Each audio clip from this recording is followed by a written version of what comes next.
은혜와 사랑이 하옵으신 주 여호와 우리 아버지 하나님, 이렇게 복잡하고 폭력이 난무하며 항상 위험과 고난과 많은 죄악이 우리를 엄습하고 있지만, 어제 우리는 아버지 집에서 평안하게 예배하며 찬송하며 거룩한 안식일을 지키게 하시고, 다시금 이제 한밤을 편히 쉬고 건강한 몸으로 일어나서 주님 앞에 먼저 달려 나올 수 있도록 우리에게 열심과 필요한 모든 은사와 자유를 주신 하나님께 감사와 찬송과 영광을 주께 돌립니다.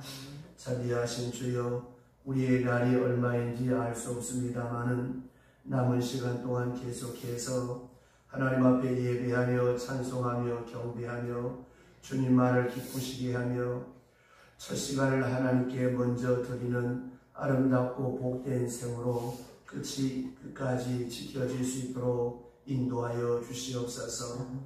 이제 찬송을 불렀습니다. 하루 종일 찬송 부르는 마음으로 살게 하시고, 또 우리가 하나님의 말씀을 상고합니다. 이 말씀이 우리 마음 가운데 살아있어 말씀의 능력에 이끌리고 말씀에 취하여 한 시간 한 시간 하루하루를 살게 하여 주시옵소서. 세상은 흔들립니다마는 우리의 믿음은 흔들림이 없게 하옵시고, 모든 것이 변하고 있습니다. 그러나 주께 향한 충성은 절대로 변함이 없도록 도와주시옵소서. 때로 우리는 모든 것을 잃어버려야 하는 때가 오겠습니다마는, 그러나 주님을 사랑하는 그 간절한 마음만은 날마다 새롭게 불타게 하여 주시옵소서. 주님이 우리를 사랑하시고 여기까지 인도하셨습니다. 끝까지 인도하사 주님만을 기쁘시게 하는 아름답고 복된 생이 되게 하여 주시옵소서. 하나님 아버지, 오늘도 하나님의 말씀을 함께 상고할 때에 주의 성령께서 우리 가운데 함께 하사 말씀을 전하는 자나 말씀을 받는 자나 모두가 다 성령 안에서 주의 음성을 듣게 하옵시고, 또 부득이 성전에 나오지 못해서 각 처소에서 유튜브 앞에 예배하는 성도들과 인터넷에 접속하는 모든 성도들에게 주께서 함께 하셔서 큰 은혜의 역사가 나타나게 하여 주시사, 말씀을 통하여 영혼이 잘된 같이 범사가 잘되고 복될 뿐만이 아니라 삶의 자세가 거듭나게 하시고, 그 말씀의 능력에 이끌려 승리 생활할 수 있도록 인도하여 주시옵소서. 예수님의 이름으로 기도드리옵나이다. 아멘. 하나님의 말씀 계속해서 갈라디아서 2장 1절로부터 5절 말씀 보겠습니다. 신약성경 갈라디아서 제2장 1절로부터 5절. 14년 후에 내가 바나바와 함께 디도를 데리고 다시 예루살렘에 올라갔나니, 계시를 따라 올라가 내가 이방 가운데서 전파하는 복음은 그들에게 제시하되, 유력한 자들에게 사사로이 한 것은 내가 다름질하는 것이나 다름질하는 것이 헛되지 않게 하려 함이라. 그러나 나와 함께 있는 헬라인 디도까지도 억지로 할례를 받게 하지 아니하였으니, 이는 가만히 들어온 거짓 형제들 때문이라. 그들이 가만히 들어온 것은 그리스도 예수 안에서 우리가 가진 자유를 엿보고 우리를 종으로 삼고자 함이로되, 그들이 우리가 한시도 복종하지 아니하였으니, 이는 복음의 진리가 항상 너희 가운데 있게 하려 함이라. 아멘.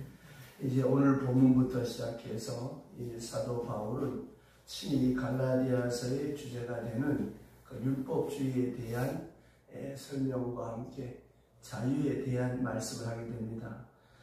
먼저 그는 이 말씀을 설명하기 전에 이 일이 이루어지게 된 경로에 대해서 여기서 말씀하는데, 사도 바울은 여기 본문에 보시는 대로 14년 후에 그랬습니다. 그러니까 여러 해 동안 하나님의 말씀을 증거하고 전하며 다녔습니다. 바울의 말대로 하면 1차 전도 여행을 마친 것과 같은 그런 때를 말하는 것입니다.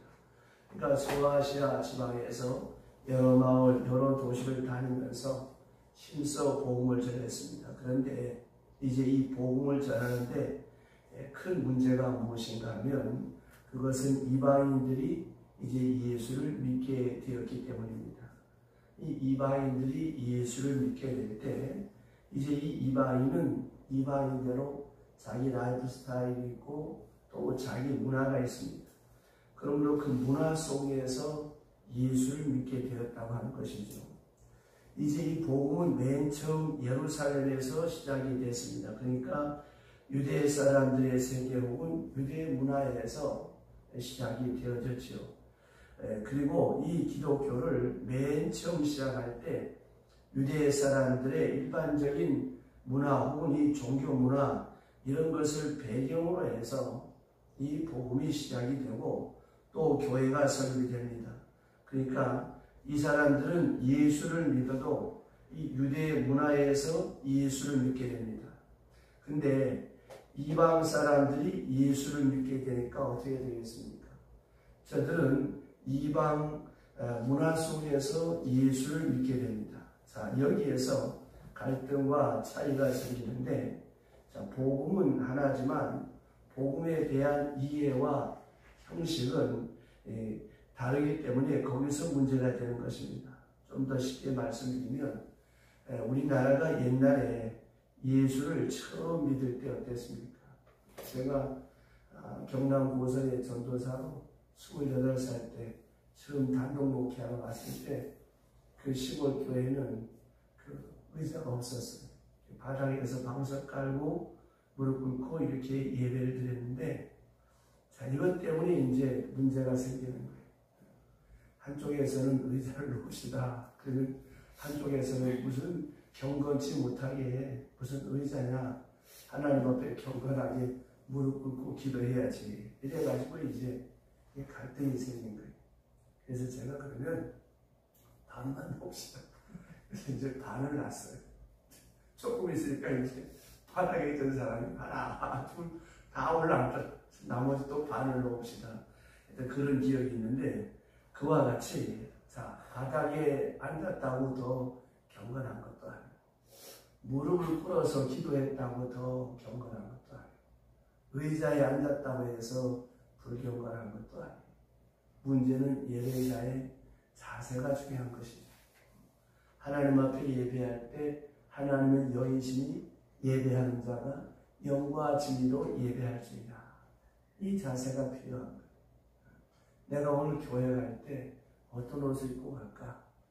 주일 되기 전부터 미리 준비해서 이렇게 두렵고 떨리는 마음으로 감사하는 마음으로 하나님 앞에 예배하는 것과 막 바쁘게 다니는 아이고 우리 교회 가야 될 시간이네 하나 딱 본 거하고는 이 차원이 다른 것처럼, 다만 이 문화의 차이에서는 이런 것으로 인해서 이렇게 갈등이 생겨져서는 안 되기 때문에 오늘 이 사도 바울이 이 문제에 대해서 문화의 차이에 대해서 말씀합니다. 그리고 또 어떤 옛날에는 그랬어요. 제가 어릴 때 교회 다닐 때는 신발 주머니에 신발을 담아가지고 갖고 오거나 신발장에 놓고 예배를 드렸어요. 왜냐하면 모세가 섰을 때 너의 선 곳은 거룩한 곳이 신을 벗어나 했던 그 말씀처럼 어떻게 하나님의 성리에 들어오는데 신발을 신고 들어오냐. 또 이게 문제가 되겠어요. 사실 그렇잖아요. 집에 들어갈 때 신발 벗고 들어가는 신발 신고 가는 사람 없거든요. 근데 또 서양 사람들은 안 그렇단 말입니다. 이런 문제 때문에 초창기에 한국 교회도 갈등이 많았어요. 신을 벗어야 하냐, 벗지 말아야 하냐, 의자에 앉아야 하냐, 앉지 말아야 하냐. 자, 이거 어떻게 하면 좋겠습니까? 어떻게 하는 것이 바로 예수를 믿는 것이냐라고 할 때, 이거는 여기에 대한 절대 규범이 없습니다. 다만 어떻게 그들이 문화생활을 해왔느냐에 이루어지는 것입니다. 그러면 이방 사람들이 예수를 믿게 되니까 이 사도 바울은 아주 이방인의 사도답게 이방인들에게 이방 문화 속에서 예수 믿는 것을 허용을 합니다.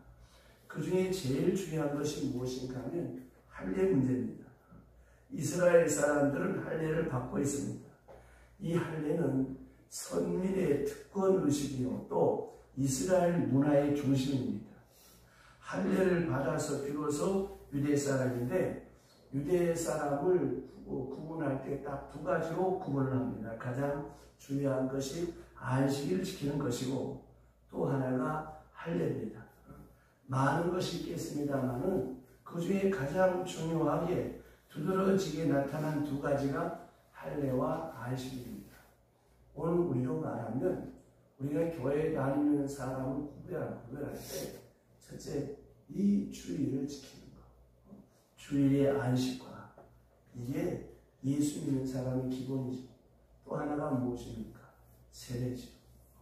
세례는 예수와 함께 죽고 예수와 함께 살았다고 하는 아주 엄격한 의식인데 우리가 이 침례교처럼 이 구덩이 파놓고 목욕탕 만들어 놓고 정말 요단강이 예수님께서 베풀었던 그런 그 세례요한이 베풀었던 그런 그 세례가 없으니까 그저 물만 성부와 성자와 성령의 이름으로 세례 주노라 해놓으니까 별 감각이 없는 것 같아요.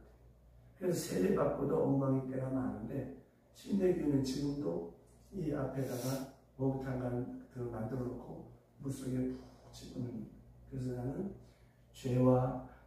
죄로부터 죽고 예수부터 다시 살았다.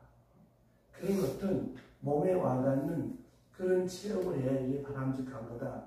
그래서 이게 침례교파입니다. 근데 우리는 지금 다 약식으로 하잖아요. 근데 저는 그 침례가 바람직하다고 생각해요. 그래서 옷도 미리 준비해 놓고 해서 정말 물속에서 막 후룩 하면서 들어갔다가 죽었다가 다시 살았구나.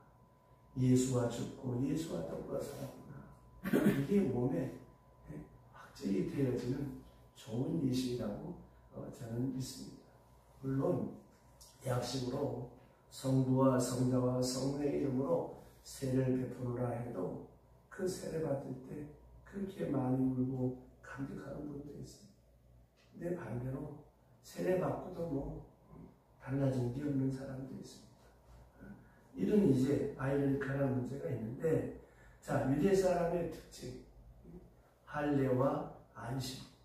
그러면 이 사람들이 예수를 믿어도 그 사람들이 예수 믿던 그 전대로 이 안식일을 지키고 할례를 받은 유대 사람들은 예수를 믿었습니다. 그러면 이방 사람들은 할례를 받지 않습니다. 그대로 예수를 믿고 그대로 세례를 받습니다. 자 이제 문제가 되는 것은 유대 사람들이 이방 사람들을 볼 때 그거는 세례 받는 것 갖고는 안 된다.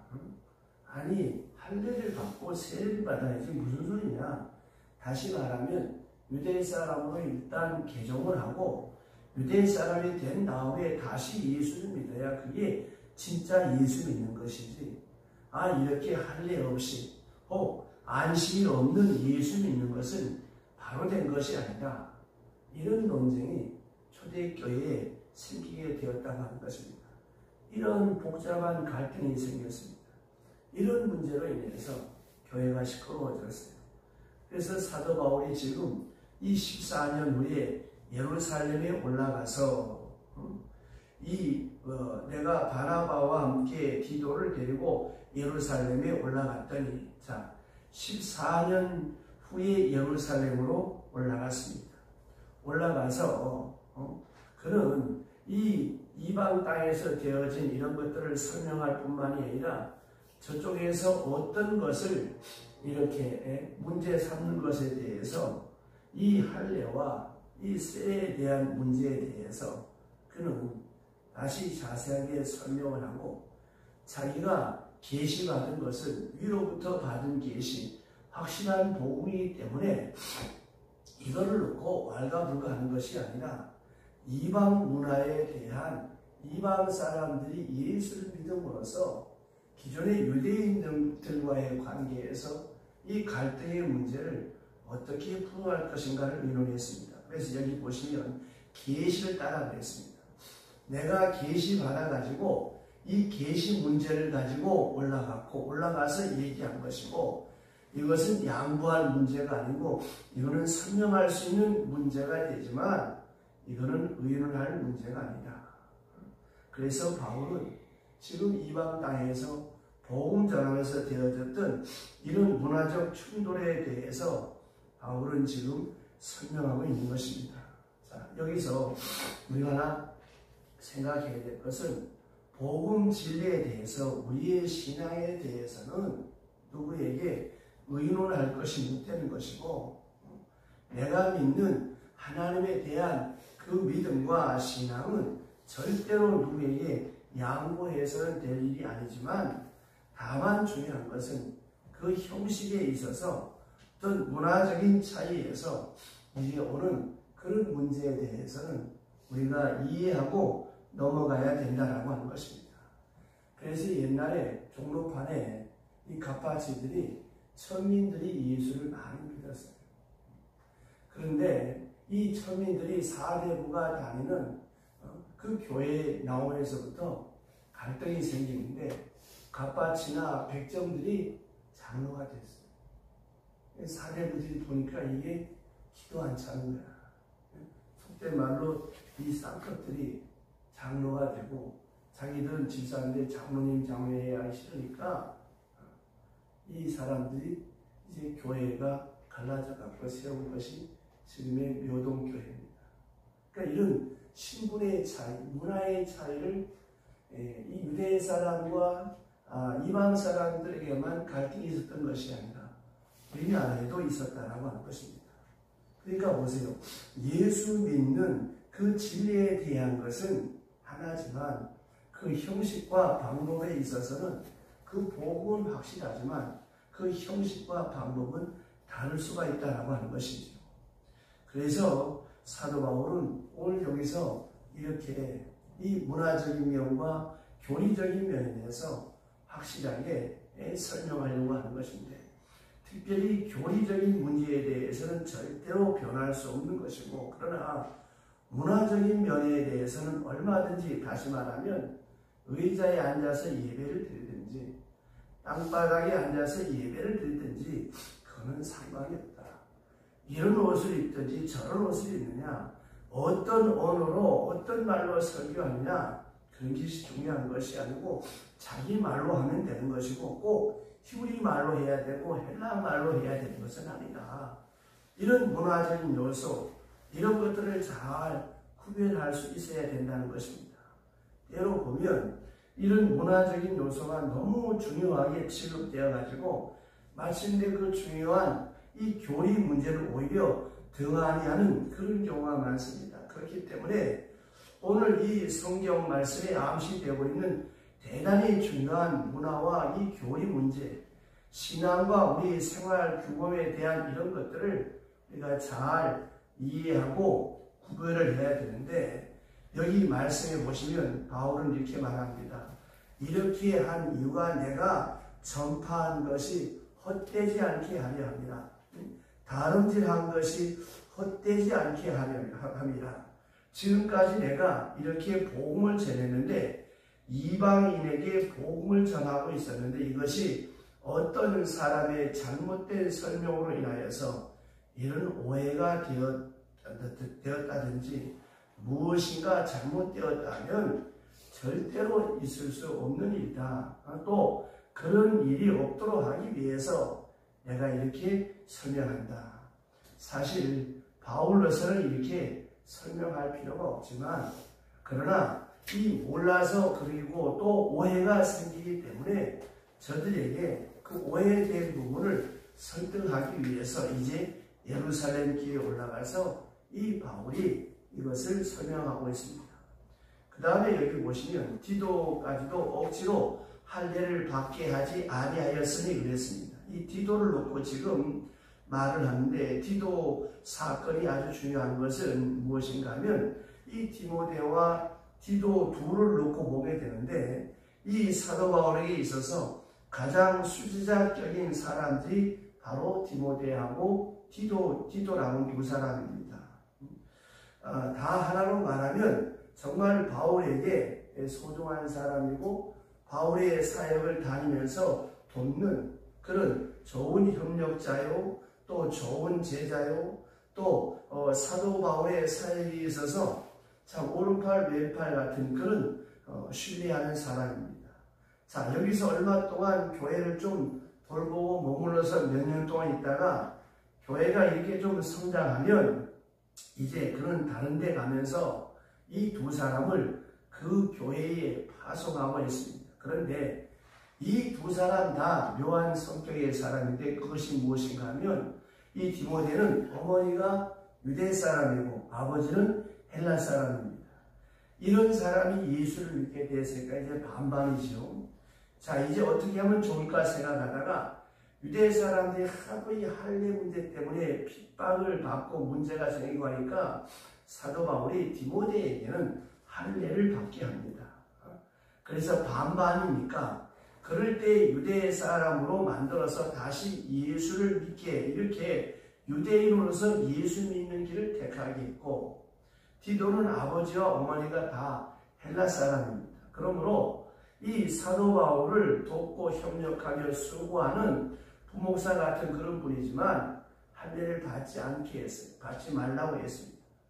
여기 본문대로 보면 억지로 하게 아니했다고 했습니다. 다시 말하면 자유를 보장했다는 것이죠. 자, 여기서 우리가 생각해야 됩니다. 유대인으로서 예수를 믿느냐 이방인으로서 예수를 믿느냐 이것은 자유입니다. 이거는 신앙인에게 주어진 엄청난 자유입니다.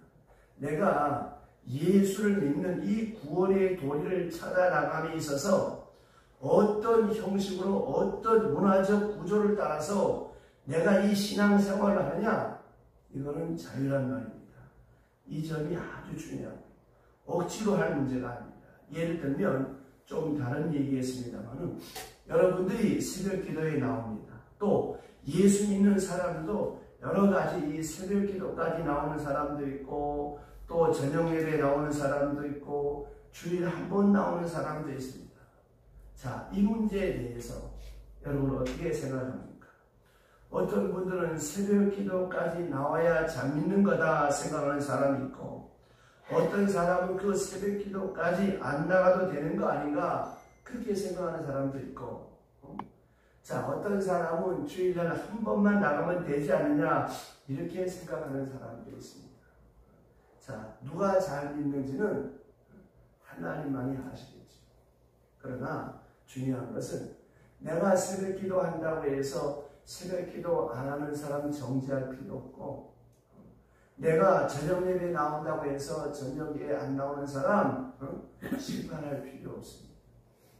그 사람의 믿음의 분량에 맡길 것이지 내가 더 열심히 나온다고 해서 내가 잘 믿고 그래야 구원받는 것은 아니란 말이에요. 근데 우리는 어느 사이에 자기의 편견과 자기의 어떤 생각에 입각해서 다른 사람들이 나와 똑같이 되어지기를 바라는 그런 마음이 있습니다. 이 문제가 신앙생활뿐만이 아니라 여러분 가정에 며느리가 들어오든지 사위가 들어오면 어떻습니까? 그 며느리가 나와 같아지길 바랍니다. 절대로 그럴 수 없습니다. 그 사람은 그 사람이고 나는 나예요. 라이프 스타일이 다 다른 거예요. 근데 그걸 억지로 고집해서 그렇게 만들려고 하니까 갈등이 생깁니다. 자, 그러면 보세요. 내 소원이나 내 자식도 나와 같습니까? 아, 그렇거든요.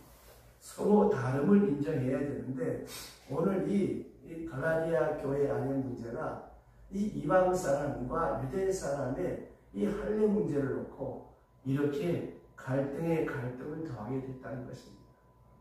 할례 안 받으면 어떻습니까? 또 할례 받으면 어떻습니까? 받은 사람은 받은 사람대로 자기 믿음을 지켜갈 것이고 안 받은 사람은 세례받은 것으로 자기 믿음을 지켜가면 되는 것입니다.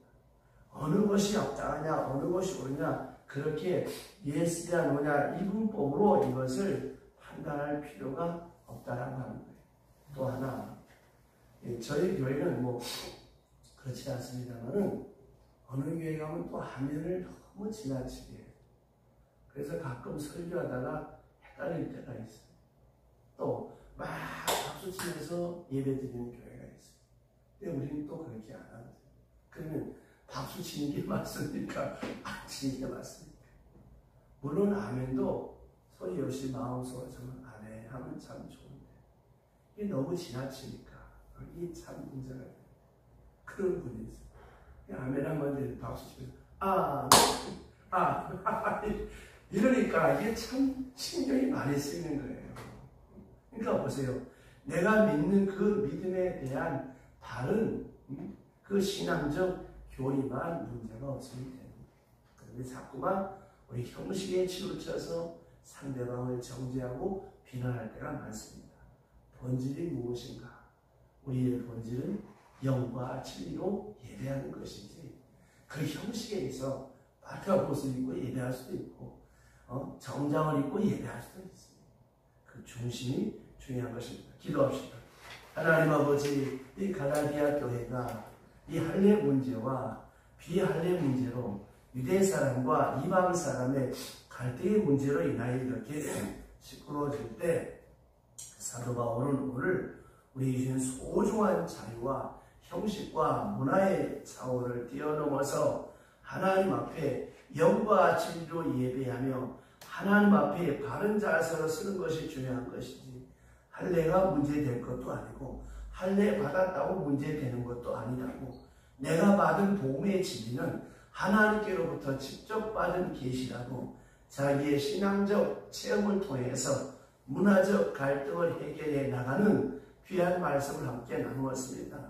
하나님 아버지, 내가 하나님 앞에 나와 예배 생활하는 것과 다른 사람이 하나님 앞에 나와 예배 생활하는 것에 문화적 차이 또 라이프 스타일의 차이가 있을 수 있겠습니다만은 어느 것이 잘 믿는지 그것은 하나님만이 아시는 것이고 언제나 우리는 영과 진리로 두렵고 떨림으로 예배하며 구원을 이루어가는 복된 하나님의 사람들이 다 되게 하여 주시옵소서.